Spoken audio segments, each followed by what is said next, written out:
और ध्यान रहे, जो आदमी इस जिंदगी में होश पूर्वक मर सकता है, कॉन्शियस डेथ, वो आदमी दूसरी जिंदगी में होश पूर्वक जन्म लेता है। वो उसका दूसरा हिस्सा है। और जो होश पूर्वक मरता है और होश पूर्वक जन्म लेता है, उसकी जिंदगी किसी और तल पे चलने लगी। वो पहली दफे ठीक से होश पूर्वक जिंदगी के पूरे अर्थ को, प्रयोजन को, जिंदगी की गहराई और ऊंचाई को पकड़ पाता है। जिंदगी का पूरा सत्य उसके हाथ में आ पाता है। तो दो बातें मैंने कही कि मृत्यु को होश पूर्वक विदा होने के लिए एक तो दुख के प्रति जागना, स्मरण पूर्वक, दुख से भागना मत, दुख से पलायन मत करना। और दूसरी बात मैंने कही कि अनायास जिंदगी के काम में चलते फिरते चौंक के खड़े हो जाना, एक क्षण को साक्षी हो जाना, फिर अपने रास्ते पर चल पड़ना।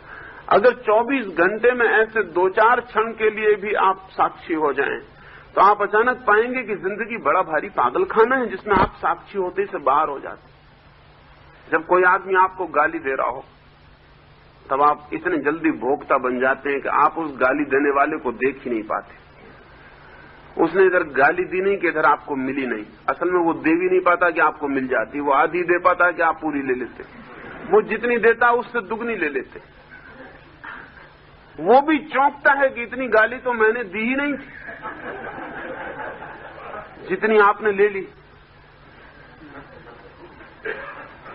तो आप देख नहीं पाते कि क्या हो रहा है।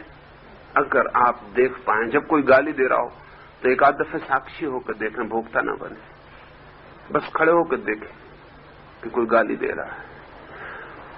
और तब जो हंसी आपको अपने पे आएगी वो बड़ी मुक्तिदायी है।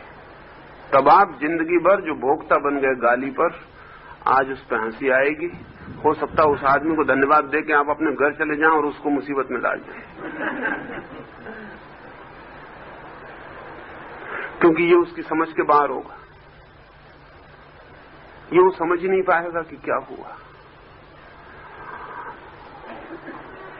24 घंटे जो भी हो रहा है, क्रोध में, घृणा में, प्रेम में, मित्रता में, शत्रुता में, काम में, विश्राम में, जो भी हो रहा है उसको कभी एक क्षण के लिए, ज्यादा नहीं कहता, बस एक क्षण के लिए एक झटका अपने को दें और जाग कर देखें कि क्या हो रहा है। और उस वक्त भोगता ना रहे। उस वक्त जो हो रहा है उसको सिर्फ देखने वाले रह जाएं। इतना सन्नाटा छा जाएगा उस क्षण में, और उस क्षण में आप इतना जान सकेंगे, क्योंकि उस क्षण में आप ध्यान से भर जाएंगे। वो जो जागने का क्षण है वो ध्यान का क्षण है। ये दो प्रयोग अगर चलें तो तुमने जो बाकी बातें पूछी हैं वो इनके पीछे आएंगी। जैसे तुमने पूछा है कि ब्रह्मचरी साधक साधे तो मृत्यु में सहयोग होगा, वो जाग सकेगा। असल में ब्रह्मचरी वही साध सकता है जो साक्षी बने, अन्यथा नहीं साध सकता। भोक्ता कामी रहेगा ही। भोक्ता का अर्थ ही कामी होता है, वो भोगना चाहता है। अगर साक्षी बने तो धीरे धीरे उसके जीवन से काम और सेक्स विदा हो जाएंगे। अगर कोई संभोग के क्षण में साक्षी बन सके तो शायद दोबारा संभोग में नहीं जा सकेगा, क्योंकि चीजें ऐसी बेमानी और व्यर्थ हो जाएंगी। इतना बचकाना और चाइल्डिश सब हो जाएगा कि लगेगा कि ये सब क्या हो रहा है, ये क्या किया जा रहा है, ये है क्या, ये मैं अब तक कैसे कर रहा हूं,